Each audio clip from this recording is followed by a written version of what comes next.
kita bisa berkumpul di sini untuk mendengarkan firman Tuhan.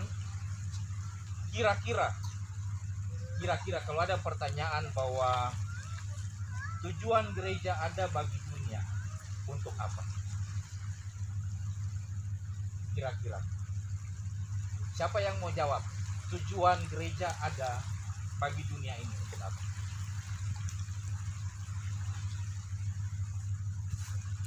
Israel, untuk apa?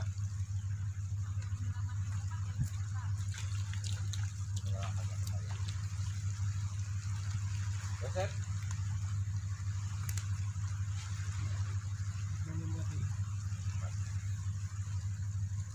Manu? Untuk apa? Tujuan gereja ada di dunia, bagi dunia. Untuk gereja ada untuk apa? Jackson, untuk apa?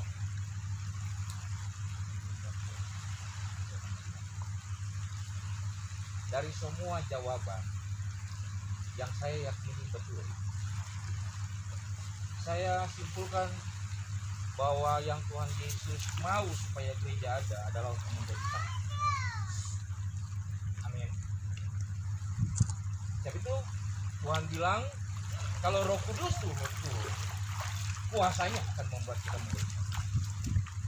Amin.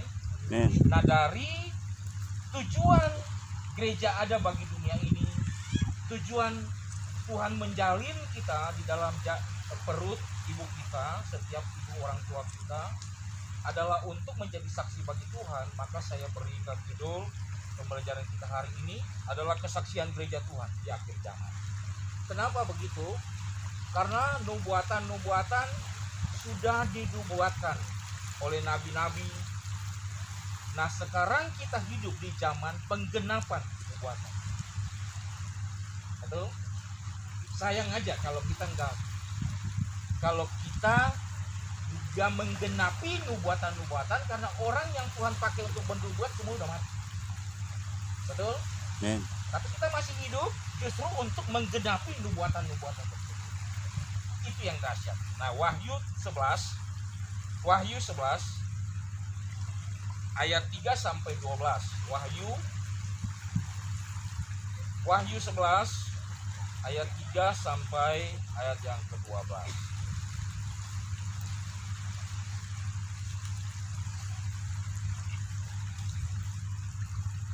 Kalau dengar kitab Wahyu nggak usah takut ya. Siapa yang kalau masih dengar kitab Wahyu masih ketakutan? Tidak lagi dong? Tidak ya? Iya. Jadi kalau dorong baca firman Tuhan, besok lusa mulai cari Wahyu. Jangan Mazmur terus. Ya toh, Wahyu juga. Bukan Wahyu Kurniawan. Bukan, Wahyu. Wahyu 11 ayat 3 sampai 12. Dan aku akan memberi tugas kepada dua saksiku. Ini Tuhan bilang. Dan aku akan memberi tugas kepada dua saksiku supaya mereka bernubuat sambil berkabung 1260 hari lamanya.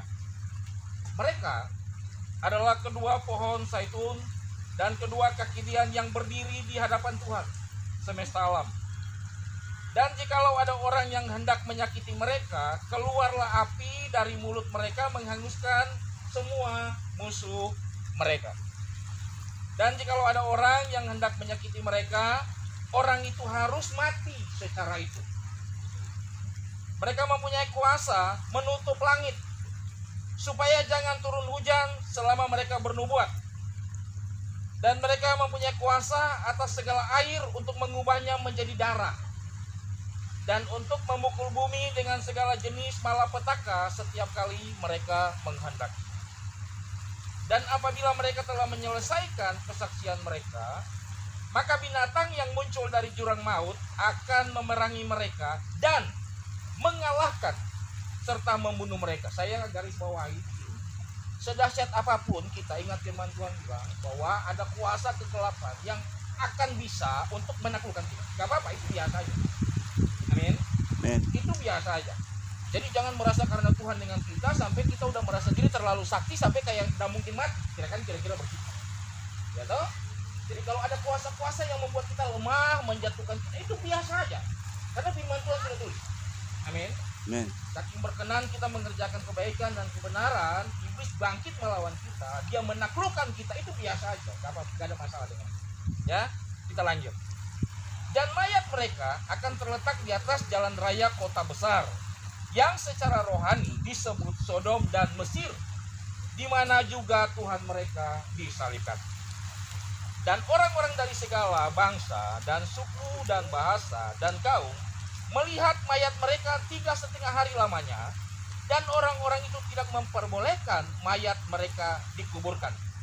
Dan mereka yang diam di atas bumi bergembira dan bersukacita atas mereka itu, dan berpesta dan saling mengirim hadiah, karena kedua nabi itu telah merupakan siksaan bagi semua orang yang diam di atas bumi. Jadi nabi Tuhan, kedua saksi Tuhan ini kalau mati itu mayatnya dibiarkan aja, karena saking orang gak suka. Semua orang yang mengerjakan kebaikan Tuhan dan kebenaran Tuhan yang dibenci oleh dunia dibiarkan biasa aja. Amin. Kalau esok lusa kematian kita hanya diiringi oleh satu ambulans dengan satu motor biasa, itu biasa aja. Jangan bilang begini, sio pas yang ini pasti bikin jahat terlalu banyak sampai tidak ada yang mau antar. Tidak perlu begitu. Amin. Bukan ukuran kalau orang banyak iringi kita, bukan itu bukan ukuran bahwa kita hidup di dalam Tuhan. Amin. Amin. Bukan gitu. 3,5 hari kemudian masuklah roh kehidupan dari Allah ke dalam mereka, sehingga mereka bangkit, dan semua orang yang melihat mereka menjadi sangat takut. Kematian kita berharga di mata Tuhan. Saking berharganya begini, kita punya kepastian untuk ada dalam kekekalan. Secara spiritual hari-hari kita, kalau kita jatuh di dalam pelayanan itu biasa aja. Betul? Nanti roh Tuhan masuk kembali ke dalam kita untuk kembali mendahsyatkan kita. Kan kira-kira gitu. Jadi gini, sebagai pelayan Tuhan kalau jatuh biasa aja, jangan bunuh diri. Jangan, kasihan, biar aja Yudas sendiri. Iya toh? Pastinya sudah Yudas saja sendiri. Kita jadi kayak Petrus. Biar sudah jatuh tapi kita kembali mengerjakan apa yang Tuhan mau. Dan kita kerja seperti apa yang Tuhan mau. Karena ada Tuhan di dalam kita.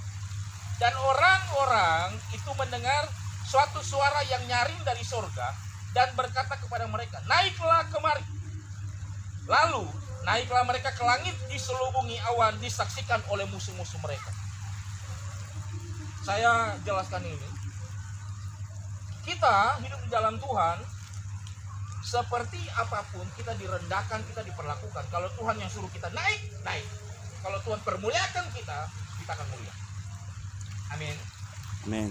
Tapi itu kita perlu kuat hubungannya dengan itu.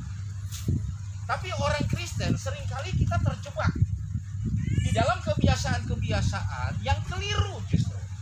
Yang kita banggakan itu justru bukan apa yang menjadi kemuliaan Tuhan. Apa kemuliaan Tuhan? Apa kemuliaan Tuhan?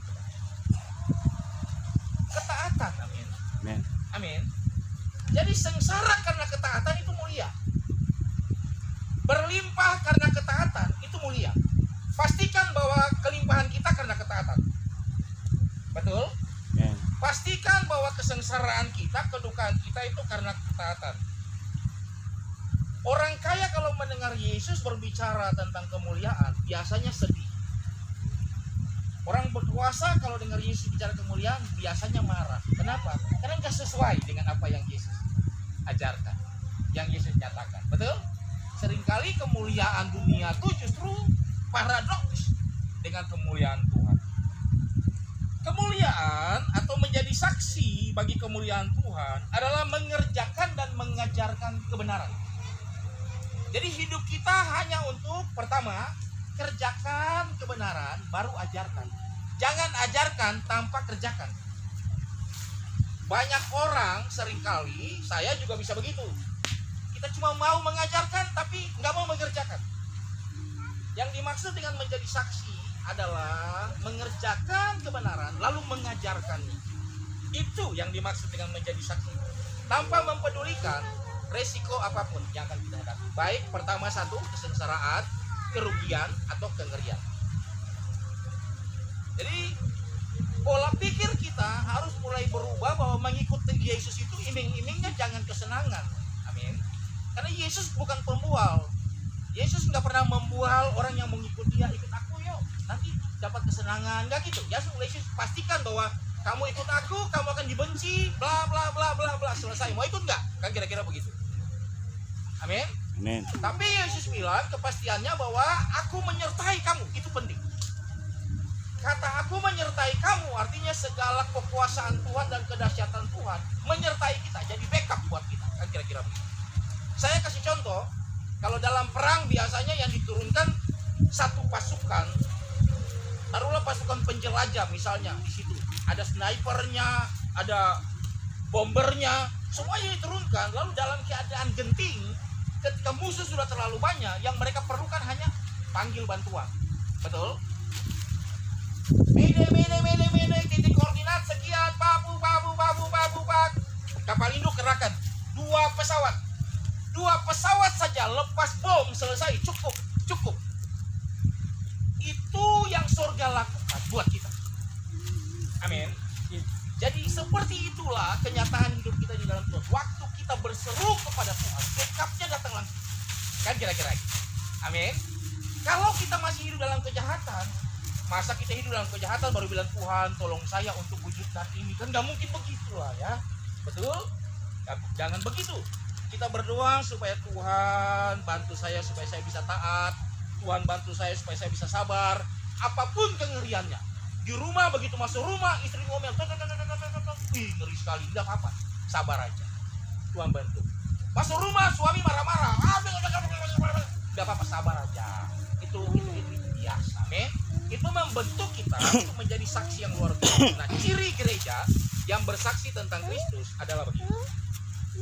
Ciri gereja yang bersaksi tentang Kristus adalah satu, yang pertama, membebaskan umat dari segala bentuk perbudakan iblis. Yang pertama, ciri gereja yang bersaksi tentang Kristus adalah membebaskan umat dari segala bentuk perbudakan iblis. Kira-kira dari 2 saksi yang tadi, salah satu saksi yang Tuhan maksud siapa? Siapa? Ada yang bisa jawab? Dari 2 saksi yang Tuhan maksudkan dari kitab Wahyu, kira-kira salah satunya siapa? Yang punya semangat untuk membebaskan umat dari perbudakan. Siapa kira-kira? Ada yang tahu?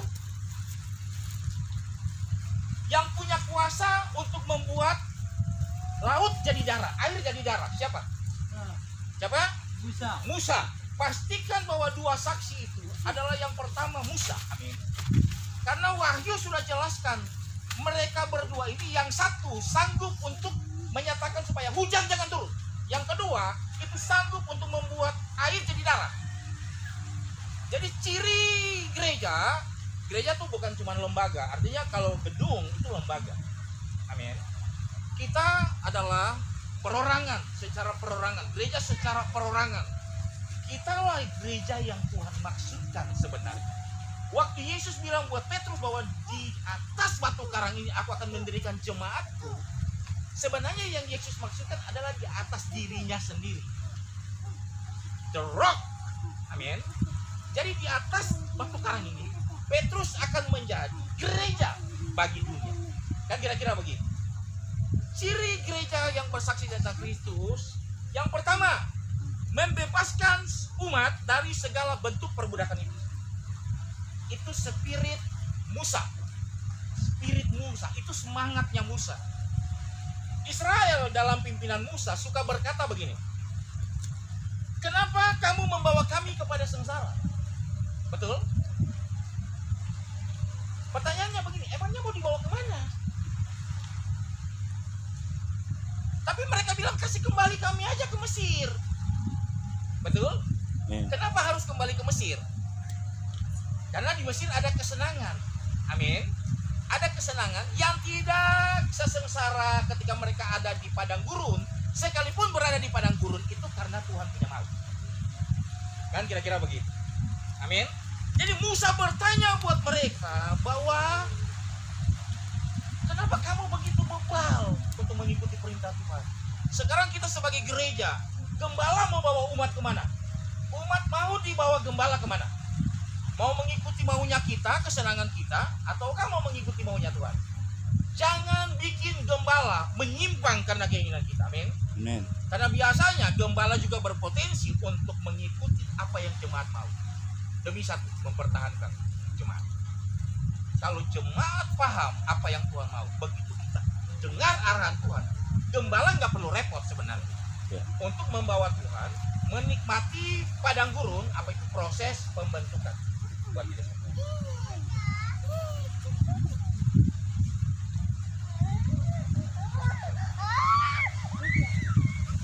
Hujan. Iya. Saya kalau kena hujan luntur Pak, jadi saya juga takut juga.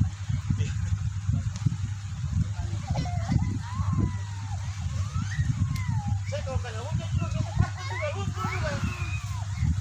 Hah? Atau ya saya penting. Begitu esok lusa GJKI ini sudah besar, semua kita yang melayani di sana keren. Amin. Betul?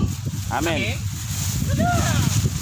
Jangan takut corona saja yang begitu gila, kita nggak takut kok. Hujan yang sesaat ini kita kayak jangan. Amin. Tenang. Pokoknya kasih pakai nenek open ini dulu, sweater. Nenek open sweater dulu.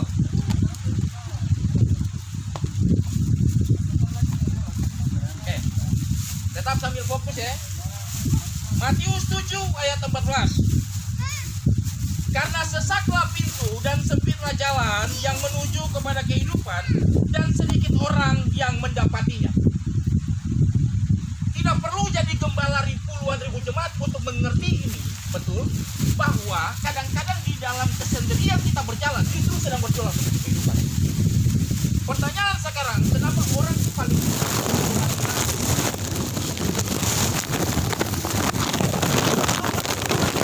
benar-benar membuat kita dinyatakan orang yang susah.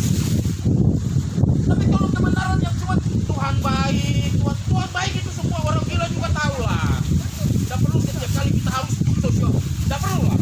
Kasih tahu kebenaran yang mengubah jemaat untuk apa? Kita jalan dengan Tuhan dalam kegairahan untuk melayani Tuhan, supaya kemuliaan Tuhan keluar dari kita memberkati. Amin. Amin. Ini yang paling penting.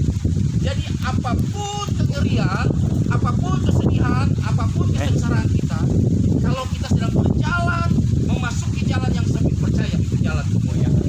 Amin. Jangan pernah kembali kepada kejahatan. Meskipun kita harus merayap seorang diri, atau cuma berdua, atau cuma bertiga, kita harus merangkak di dalam kesakitan, di dalam kedukaan. Amin. Kalau esok orang tua kita meninggal, jangan mau ikut masuk ke dalam lubang kubur. Tidak perlu, berduka saja sedikit. Amin. Amin. Kita berduka bahwa mereka pernah ada menjadi berkat bagi kita. Tapi percaya mereka ada di tangan yang tepat, yang lebih tahu kebaikan buat mereka. Amin. Amin. Jadi jangan nanti orang tua mau, ayo mama, papa, saya mau ikut. Enggak usah, jangan. Ya, itu kita sedang diperbudak oleh spirit-spirit kegelapan. Betul? Amin. Betul? Jangan kita seperti itu. Gembala yang baik akan menuntun umat kepada jalan Tuhan, meskipun begini, umat bersungut-sungut. Gembala yang baik akan terus menuntun umat kepada jalan Tuhan, meskipun umat bersungut-sungut. Perhatikan, Musa tuh paling suka mau dilempar. Alkitab catat, selalu Musa bikin apa-apa, Israel mau lempar dia dengan batu, betul? Tapi tidak apa-apa, hidup kita nggak terpengaruh oleh intimidasi. Kita hidup di dalam Tuhan. Ayub bilang begini, jangan cuma mau yang baik saja lalu buruk tidak mau. Betul? Amin. Kita harus siap dengan risiko apapun mengikut Tuhan.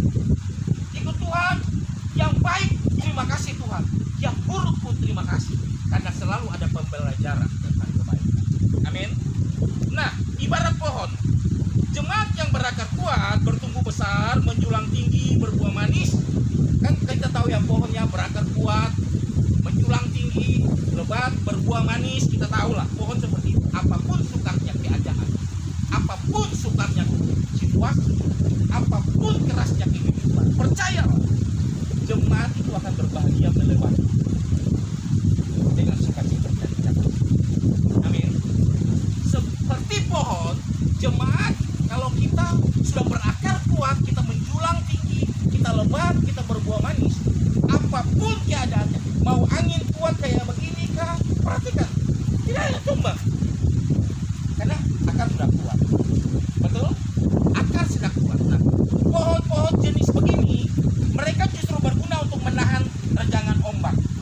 betul? Bakau, mereka berguna. Kadang Tuhan mau bawa kita ke tengah hal-hal yang kadang-kadang merendah, tapi untuk menjadi berguna. Betul? Bebaskan diri kita dari keinginan-keinginan yang cuma mau ada di tempat-tempat yang orang bilang begitu tanpa basah. Kalau masih tetap, ayo saya mau di tanpa yang basah, itu masih diperbudak oleh spirit dari Firaun, dari Mesir. Amin. Mengekang kita untuk kita jangan merangkak, berjalan menuju kepada kemuliaan. Nah, yang kedua, ciri gereja yang bersaksi tentang Kristus adalah memerangi kepalsuan dan kemunafikan penguasa dan rohaniawan. Nah, ini berat sekali. Ini berat sekali. Saya harus bilang ini betul-betul supaya kita dalam bergereja melayani Tuhan harus betul-betul bukan cuma gairah tapi tepat. Amin. Amin. Semua kita kalau ditanya mau pelayanan ke semua pasti mau. Tapi belum tentu semua kita sudah bisa tepat melayani. Betul? Seperti yang paling penting bagi gereja yang bersaksi tentang Kristus adalah memerangi kepalsuan dan kemunafikan penguasa dan rohaniawan. Ini namanya spirit Elia. Betul? Amin. Cuman Elia yang mencatat. Alkitab mencatat bahwa cuman Elia yang mampu menahan hujan untuk tidak turun. Betul? Dua saksi Kristus di akhir zaman. Salah satunya adalah Elia. Kebenaran yang membebaskan umat dari tipu daya kekayaan lebih berharga. Saya ulangi. Kebenaran yang memerdekakan umat dari tipu daya kekayaan lebih berharga dari kebenaran hasil comot-comot yang merangsang orang untuk sukses. Betul? Sebab itu kalau kita mau tahu segala kehendak Tuhan, mending kita baca keseluruhan firman. Jangan kita cari ayat-ayat yang enak-enak saja untuk supaya Tuhan ini kok janji firman tulis ini, jangan. Amin. Bahaya. Bahaya. Jadi kita cari tahu semuanya supaya apa kita bisa menerapkan, percaya. Berkat itu haknya Tuhan. Betul? Jangan kita kejar berkat. Berkat itu disetting untuk mengejar kita. Yang Tuhan mau cuma kita mengerjakan firman. Itu saja. Perhatikan.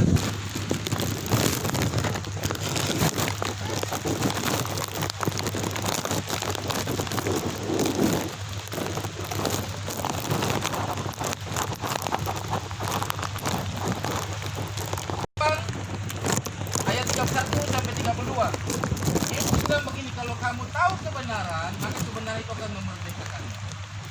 Tahu dulu kebenaran, kebenaran itu akan memerdekakan. Kalau kita bikin salah, kalau kita sudah tahu kebenaran, kebenaran itu akan memerdekakan. Kalau kita belum tahu, pasti akan dimerdekakan.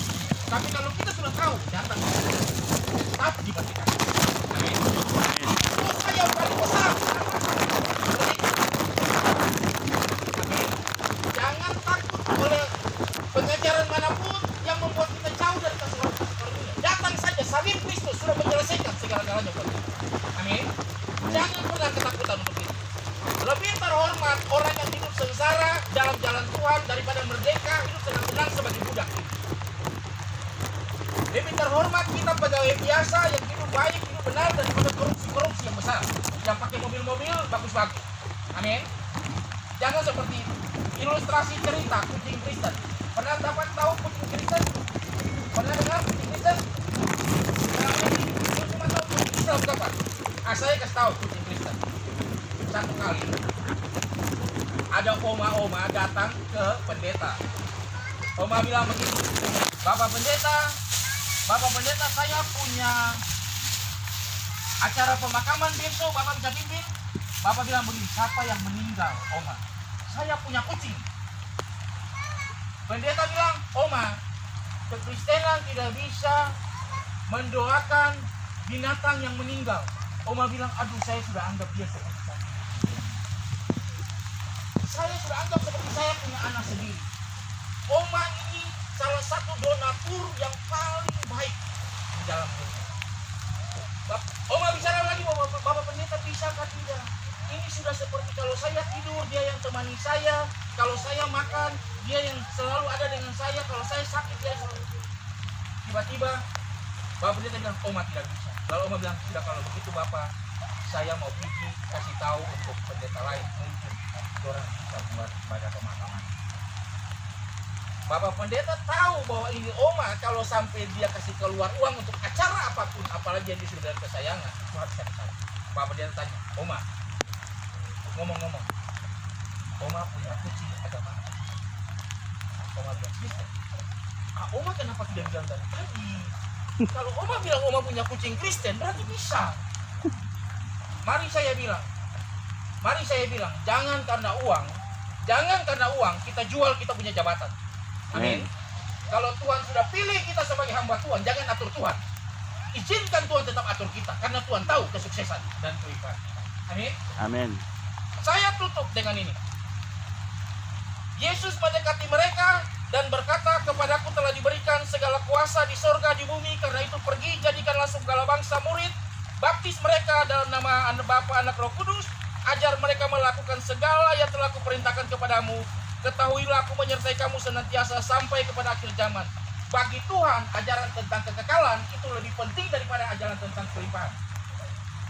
Amin. Amin. Sebagai gereja kita harus bersaksi tentang bagaimana kehidupan kita yang selanjutnya, bukan kehidupan kita yang cuma sementara ini. Jangan bangga dengan kehidupan yang sementara ini. Amin. Banggalah esok lusa kalau semua kita ketemu di surga, pegang tangan, mama wajib yang selama. Kalau belum ada, jangan berbuat. Pulanglah dan jadilah bersaksilah bagi kita. Ingat, spirit Musa membebaskan semua orang dari berdosa. Spirit Elia memerangi segala ketidakbenaran. Kita hidup di dalam kebenaran. Amin. Mari kita berdoa. Bapa, kami mengucap syukur untuk firman-Mu. Kami tahu Tuhan, Engkau adalah penguasa, Engkau pemimpin, Engkau pencipta, Engkau yang berdaulat. Hanya suara Tuhan yang kami dengarkan di sini dimanapun. Tidak ada suara siapapun yang lebih penting daripada suara Tuhan. Sebab itu pimpin kami Tuhan, supaya kami menjadi dahsyat sebagai gereja, sebagai umat, hamba, murid, sebagai calon mempelai-Mu, agar kami bisa bercerita tentang kedahsyatan Tuhan dalam kehidupan kami. Bantu kami untuk melawan siasat-siasat jahat iblis yang memperbudak kami. Bantu kami untuk memerangi siasat-siasat kejahatan iblis yang berusaha untuk membawa kami kepada jalan-jalan kesuksesan, meninggalkan jalan keselamatan Tuhan, kekekalan yang Tuhan mau untuk kami. Bantu kami supaya dalam segala keadaan, baik maupun buruk, kami bisa terus berdiri dalam sukacita, dalam ucapan syukur, untuk memberitahukan kepada dunia bahwa Tuhan baik sampai selama-lamanya. Terpujilah Tuhan, haleluya, amin. Silakan.